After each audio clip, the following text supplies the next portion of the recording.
मंच पर जो बैठे हैं हमारे आईसीआर के जाने माने वैज्ञानिक हैं और आपके ग्राउंडनट के director groundnut doctor Radha Krishna ji, और गुजरात के अंदर मूंगफली बहुत होती है और बहुत बड़ा श्रेय इनको जाता है।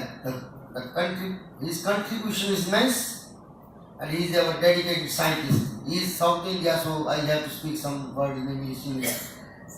I am not praising him.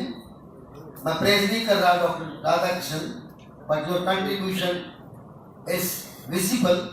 The vice chancellor साहब भी बता रहे थे कि ग्राउंडनट की जब सीड डिस्ट्रीब्यूशन होता है तब फार्मर की रात को लाइन लग जाती है। ऐसी वैरायटी लगाओ जिसके अंदर ना कीड़े लगे ना बीमारियां लगे और उसको कम खाद की जरूरत हो और ज्यादा पैदावार दे। ये पहले हमारा एक पहला ऑब्जेक्टिव होता था, आज से 40 साल पहले।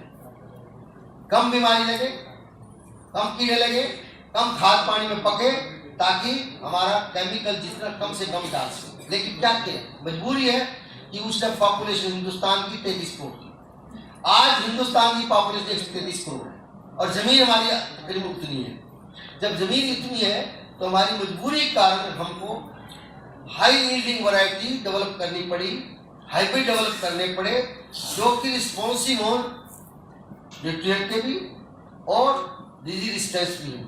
तो जितने कीड़े या बीमारियां हैं वो पॉलीफेगस होगी है, वो एक क्रॉप से दूसरी क्रॉप में जा सकती है, एक फंगस दूसरी फंगस में जा सकती है।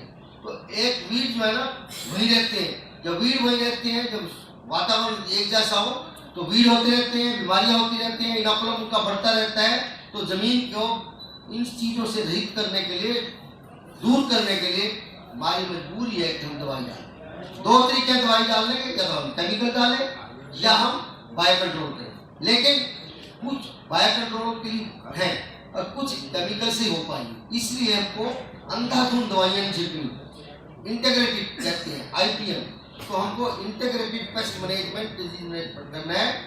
पहले तो रेजिस्टेंट वैरायटी में हम खाद पानी में भी जो ठीक हो जाए, और उसके बाद ऑर्गेनिक भी लगाएं, इनऑर्गेनिक भी लगाएं, ताकि बैलेंस बना रहे। तो ये भी जरूरी है डालने, और साथ में हमारे को सुरक्षित तरीके से खेती करना जरूरी है।